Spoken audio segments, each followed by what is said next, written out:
여러분 안녕하십니까? 밀양 송전탑 공사가 재개된 지 일주일이 넘었습니다. 시간이 지나면서 위태롭던 대립은 다소 누그러졌지만 갈등의 불씨는 여전한데요. 사회부 차상호 기자와 함께 현장 상황과 전력 수급 정책에 대해 이야기 나눠보겠습니다. 어서 오십시오. 네, 안녕하세요. 현재 공사가 계속 진행되고 있고 주민들의 농성도 이어지고 있죠. 현장 분위기 어떻습니까? 네, 오늘로서 공사 9일째를 맡고 있습니다. 한전은 200여 명을 투입해서 공사 5개 현장에 공사를 하고 있고 주민들 농성도 계속되고 있습니다. 그렇군요. 지금 주민들의 안전이나 인권 보호에 대한 조치는 잘 이루어지고 있나요?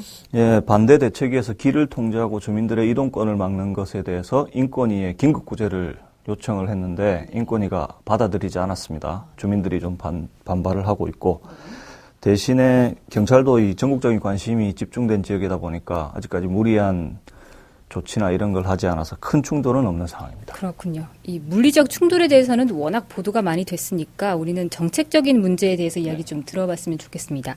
이렇게 반발이 극심한데 765kV라는 초고전압 송전탑을 꼭 설치를 해야 되는 겁니까? 네, 765kV가 우리나라에 깔린 건 2004년이 처음이고요. 네. 서해안 대규모 화력발전단지에서 수도권 쪽으로 옮기는 선로, 네. 그다음에 동해안 울진 원자력발전소에서 또 경기도를 통해서 수도권으로 옮기는 그 선이 깔려 있고, 네. 지금 신고리에서 북경남 가는 밀양 사태의 핵심이 되는 이 선하고 또 신울진 원자력발전소에서 경기도로 가는 이 노선 두 개가 앞으로 건설될 예정입니다. 그런데 그 초고압 송전망 같은 경우에 기존의 3, 4, 5kV보다 네. 그 전력 손실률이 적고 네. 효율은 거의 3, 4배 정도 높기 때문에 아무래도 현재처럼 대규모 발전단지에서 수도권이나 이런 쪽으로 많은 전력을 옮기려면은 이 라인을 선호할 수밖에 없겠죠. 장거리에 다량의 전력을 보내려면 효율적인 면을 고려해야 되는데 네. 거기서 이게 꼭 필요하다는 말씀이군요. 네, 그렇습니다. 그런데 이제 반대 측은 계속해서 선로 우회와 지중화 그리고 전압 수준을 좀 낮춰달라고 계속 요구를 해왔고 네. 한전은 그렇게 되면 그 추가 비용이 기하급수적으로 늘어나기 때문에 불가하다라는 입장을 계속 취해왔잖아요. 네. 실제로 지중화하거나 이런 대안책을 쓰면 비용이 얼마나 더 듭니까?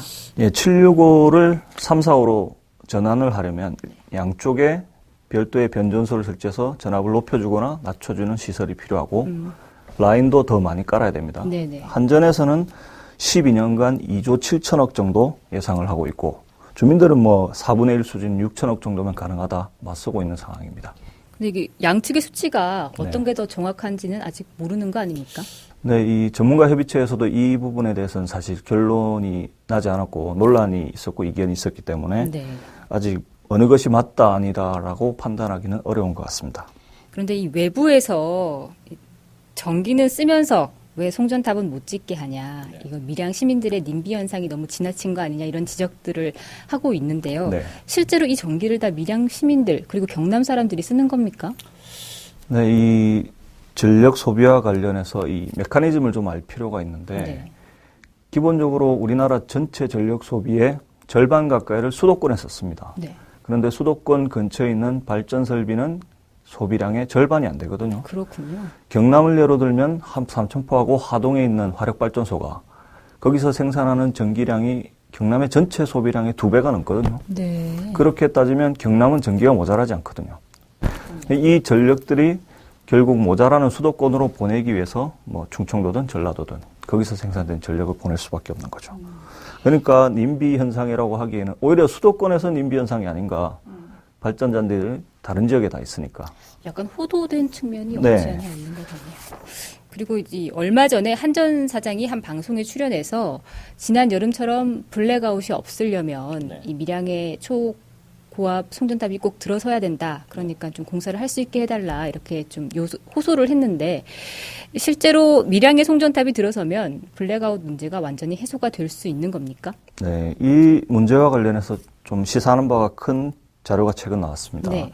새누리당 이채익 의원이 한국수력원자력으로부터 제출받은 자료 보면은 2004년부터 올해 8월까지 원전 고장 정지로 인한 발전 손실량이 1246만 메가와트. 네. 작년 한 해 손실량이 500만 메가와트 정도 됩니다. 네. 500만 메가와트면 140만 가구가 1년 동안 쓸 수 있는 엄청난 전력. 엄청난 양이네요. 네. 그리고 원자력 발전소 고장률이 2010년 10%에서 2011년 33.3%, 네. 2012년 39.1% 해마다 증가하고 있습니다. 결국 발전 당국이 관리를 제대로 하지 못해서 이 전력이 모자란 현상을 빚어왔는데 네. 밀양 때문에 뭐 전력 수급이 문제가 있다, 차질을 빚는다는 것은 좀 문제가 있는 것 같습니다. 이런 부분은 좀 외부에 정확하게 알려질 필요가 있네요. 네. 이 근본적인 문제 해결법은 아무래도 법률을 다듬는 거 아니겠습니까? 송변전시설 주변 지역 보상 지원 법안은 상임위를 통과했고 이 전촉법이라고 불리는 전원개발 촉진법도 개정안이 제출된 상태죠. 네. 향후 전망 어떻게 보십니까? 일단 전촉법이 어떤 건지 좀 알 필요가 있는데 이 개발 독재 시대의 산물로 그러니까 이 사업을 통과를 하면 이 전촉법을 통과를 하면 20여 개 개별법 인허가 사항을 전부 한꺼번에 통과된 걸로 간주합니다. 아, 그렇군요. 네, 막대한 법인데 네. 이 법 때문에 지금까지 논란이 끊이지 않고 사실 사생활 침해나 주민들의 그 생존권, 뭐 재산권을 침해할 소지가 너무 많거든요. 그렇네요. 그래서 이번 19대 국회에서도 5명의 국회의원들이 개정을 낸 상태고 네.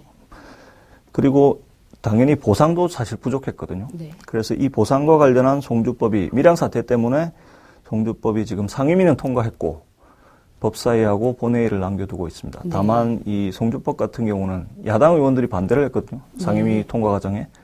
그래서 뭐 본회의에서 뭐 어떻게 될지는 좀 지켜봐야 될 것 같습니다. 그렇겠군요. 네. 차상호 기자 말씀 잘 들었습니다. 고맙습니다. 고맙습니다.